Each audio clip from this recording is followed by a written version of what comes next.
Tahukah Anda, meski sering kita lalui atau tinggali, banyak di antara kita yang mungkin belum sepenuhnya memahami apa sebenarnya desa itu. Lebih dari sekadar kumpulan rumah dan sawah, desa adalah entitas hukum yang memiliki peran vital dalam struktur negara kita. Ia adalah jantung yang memompa kehidupan dan pembangunan di tingkat paling dasar. Untuk episode perdana ini, kita akan memulai dari pertanyaan fundamental tersebut. Kita akan membongkar pondasi pemerintahan desa di Indonesia, dari definisi, peran strategisnya, hingga struktur dasarnya. Memahami ini bukan hanya penting bagi perangkat desa, tapi juga bagi Anda semua, baik sebagai warga desa maupun penggiat yang peduli pada kemajuan bangsa.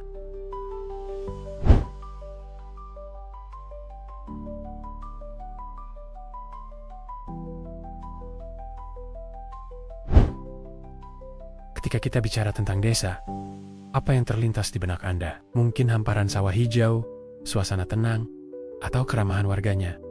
Itu semua benar, tapi desa juga memiliki definisi yang sangat kuat secara hukum, yang menjadi pondasi keberadaannya dalam struktur negara kita.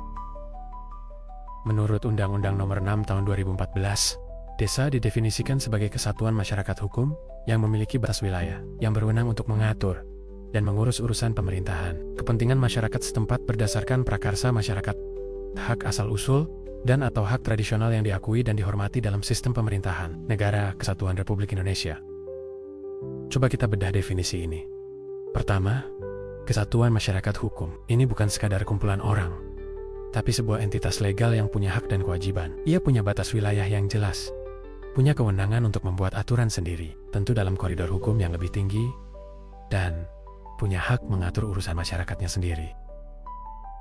Dan yang menarik, definisi ini juga menekankan prakarsa masyarakat, hak asal-usul, dan atau hak tradisional. Ini menunjukkan bahwa desa bukan dibentuk dari atas oleh negara, tapi ia sudah ada jauh sebelum negara ini berdiri, dengan tradisi dan budayanya sendiri. Negara mengakui dan menghormati keberadaan serta keunikan desa. Jadi, secara filosofis, desa itu lebih dari sekadar unit administrasi. Desa adalah sebuah komunitas hidup. Ada sejarah di sana, ada ikatan kekerabatan, ada adat istiadat yang diwariskan turun-temurun, ada gotong royong, dan ada semangat kekeluargaan. Inilah yang membedakan desa dengan kelurahan. Jika kelurahan adalah bagian dari wilayah kota yang struktur pemerintahannya diangkat dari atas, desa memiliki otonominya sendiri, dan pemimpinnya dipilih langsung oleh rakyatnya. Desa adalah negara kecil di tingkat paling dasar, yang memiliki DNA keaslian Indonesia.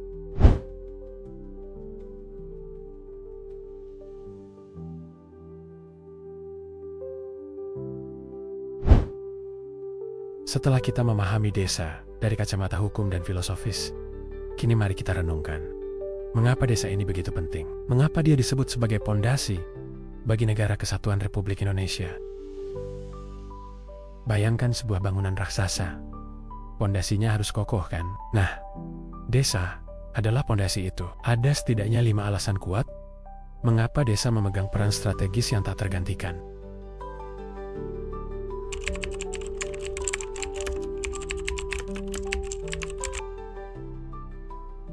Segala program pembangunan, mulai dari infrastruktur jalan, kesehatan, pendidikan, hingga ekonomi, pada akhirnya harus bermuara dan terlaksana di desa. Kebijakan besar dari pusat tidak akan berarti tanpa implementasi nyata di desa. Desa adalah laboratorium tempat cita-cita bangsa diwujudkan menjadi aksi konkret. Berhasil tidaknya pembangunan nasional sangat bergantung pada pembangunan di desa.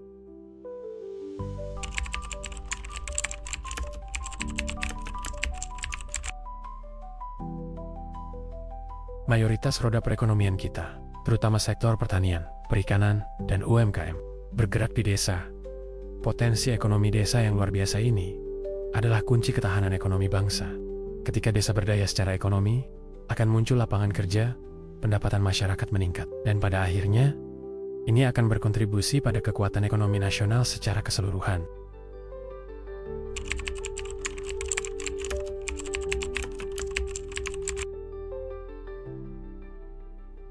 Desa adalah benteng terakhir penjaga adat istiadat, gotong royong, musyawarah mufakat, dan nilai-nilai luhur bangsa kita. Di tengah gempuran modernisasi, desalah yang seringkali menjadi tempat di mana tradisi dan kearifan lokal masih dipegang teguh. Ini menciptakan ketahanan sosial yang kuat, menjaga harmoni, dan mencegah disintegrasi sosial.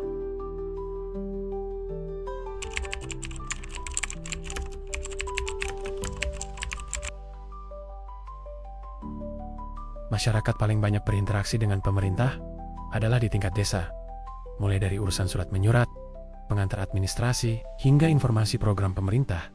Semuanya berawal dari desa. Desa adalah wajah pertama negara bagi warganya yang memberikan pelayanan dasar secara langsung dan paling dekat.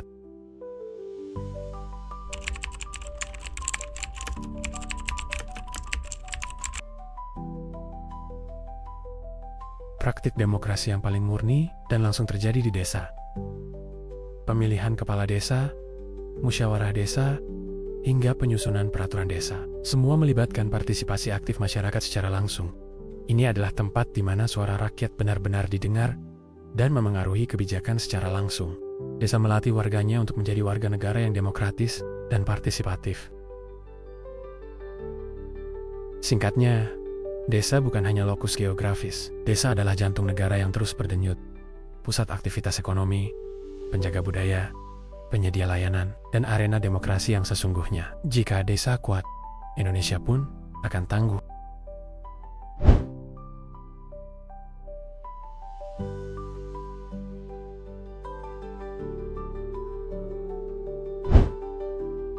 Jika desa adalah pondasi, dan peran strategisnya adalah tujuan besar, maka apa saja pekerjaan konkret yang dilakukan oleh pemerintahan desa untuk mencapai tujuan-tujuan tersebut?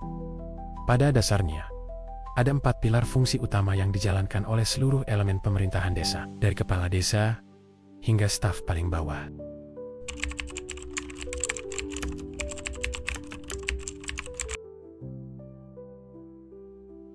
Ini adalah fungsi paling dasar dan fundamental, meliputi segala urusan administrasi, tata kelola kantor, kearsipan surat menyurat, hingga penyusunan peraturan-peraturan desa. Dari memastikan dokumen kependudukan warga terlayani dengan baik, mengelola data penduduk, hingga menyelenggarakan musyawarah rutin di balai desa. Semua ini adalah jantung operasional yang memastikan roda pemerintahan desa berjalan lancar, tertib, dan akuntabel.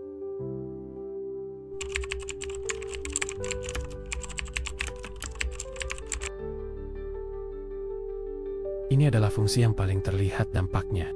Pemerintahan desa bertanggung jawab merencanakan, melaksanakan, dan mengawasi berbagai proyek pembangunan.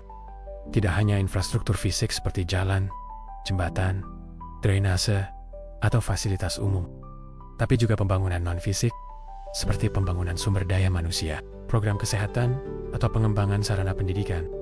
Semua pembangunan ini harus selaras dengan kebutuhan dan aspirasi masyarakat yang telah disepakati melalui musyawarah.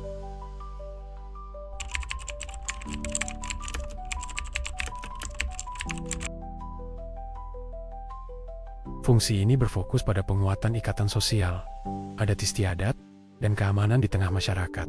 Pemerintahan desa berperan aktif dalam memfasilitasi kegiatan kebudayaan, olahraga, seni, hingga pembinaan ketertiban dan keamanan lingkungan, seperti Linmas atau Siskamling. Ini juga termasuk menjaga keharmonisan antar warga dan melestarikan tradisi lokal yang menjadi identitas desa.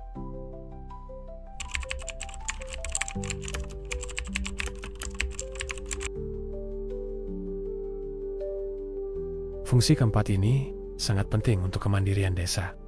Pemerintahan desa bertugas meningkatkan kapasitas masyarakat agar mereka lebih produktif dan mandiri. Contohnya, melalui pelatihan keterampilan, pendampingan kelompok usaha UMKM, pengembangan badan usaha milik desa atau BUMDes, hingga memfasilitasi akses informasi dan teknologi. Tujuannya adalah agar masyarakat desa mampu mengoptimalkan potensi yang mereka miliki untuk meningkatkan kesejahteraan secara berkelanjutan. Keempat pilar fungsi ini saling terkait dan menjadi tugas besar yang diemban oleh pemerintah desa, dari urusan administrasi hingga menggerakkan roda ekonomi dan sosial. Semua dilakukan demi kemajuan dan kesejahteraan masyarakat desa.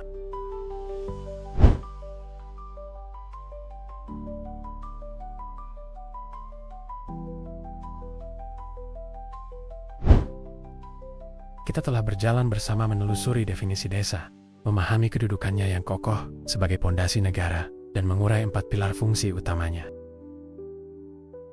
Dari pembahasan kita hari ini, jelas bahwa desa bukan sekadar nama di peta.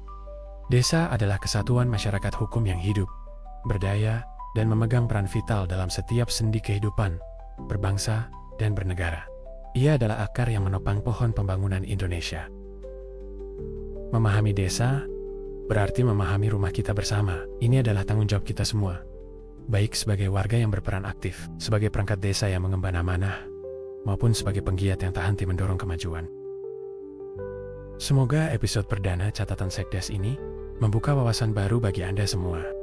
Jika Anda merasa mendapatkan manfaat dari pembahasan ini, saya mohon dukungan Anda untuk subscribe ke channel ini dan aktifkan lonceng notifikasi agar Anda tidak ketinggalan setiap wawasan baru mengenai desa di channel ini. Tulis komentar di bawah. Apa hal paling menarik yang Anda pelajari hari ini tentang desa? Atau topik apa lagi yang ingin Anda bahas di episode mendatang? Interaksi Anda sangat berharga bagi saya dan kemajuan channel ini. Terima kasih sudah membersamai di episode perdana ini. Sampai jumpa di catatan Sekdes episode berikutnya.